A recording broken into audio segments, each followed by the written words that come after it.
you guys had the relatively unique experience of having to finish this album during a pandemic. Can you tell us what that was like?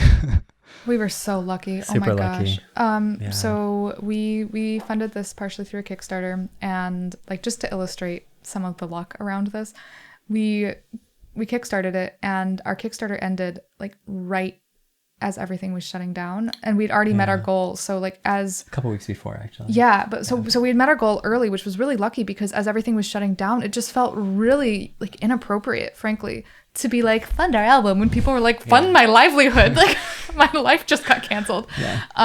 So we were extremely lucky on that front that we sort of got everything done, or so met our funding goal like just like literally, I'm not kidding, like days before everything exploded.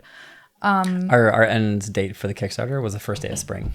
So. Which was like the first day of lockdown as well. So, and then our studio shut down for COVID as well. Our fantastic engineer, Don Farwell, closed Earwig Studios, and I was the last one in the studio before he shut it down. So like, again, like finishing the tracking for the album. So that was again like skin of our teeth. And we kind of knew it was coming. Like we were hearing more, like we thought the shutdown was going to be more of a reality, or like we could read the signs on the walls. So we'd actually sort of started setting up the final days of recording to sort of knock off people. So like the fewest number of people needed to be doing anything to be able to finish it. Yeah. But yes. But we actually recorded like our first 3 songs with bass and drums and the 2 of us in late August. And then just because of a number of factors, we actually had to wait. And so we didn't go back in the studio until January. And then we're in there in February again. And then February, was when we first started hearing about the coronavirus. And then our last days were in March, as Beth was saying, to kind of try to squeeze that in before this all happened. So yeah, so pretty much everything was laid down. All the tracks were laid down. And then we just had to, worry about mixing and mastering, which was done remotely. So I'm glad the timing worked out for you there. Very lucky. Yeah. So you obviously haven't been able to put on live shows during this time as well. Have you hopped on the Zoom train? Well, not Zoom, but Facebook Live. We have done, I think, 5, 6, 7 shows now, something like that. We've done like 5 ourselves, just from March to May. And we've done a couple of fundraisers for a dance studio that's, just currently struggling too with, trying to stay funded and stay alive. So, and then I guess we did one Facebook Live kind of concert, and it wasn't Facebook Live, it was actually for Facebook employees, but it was live streamed to their employees as well. So everything remote though. Is it weird not having like an audience in front of you to hear? So weird. It's weird. So occasionally like my housemate or my girlfriend are there, and they're like clapping like like in the background, so it's like a little bit of an effect, but yeah, I think it's strange. Yeah, I think I'm getting used to it, but there's still definitely an odd feeling in sort of the process of talking to an audience and sort of connecting, like storytelling to an audience and sort of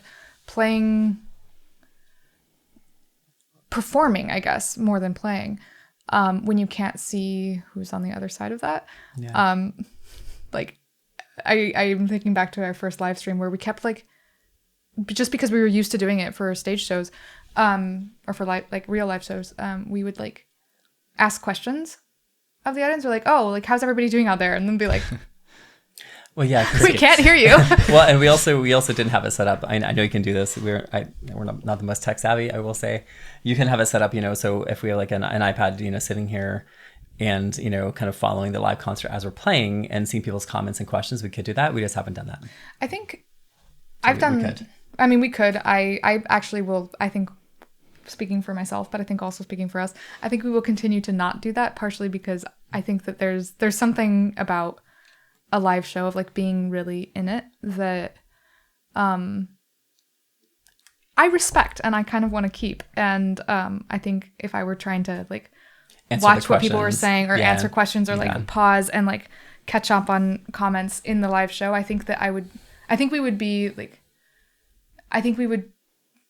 cheapening the experience of it. Yeah. So it would distract for sure. Yeah, for sure.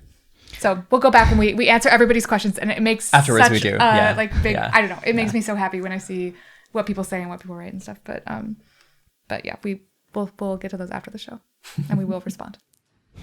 All right.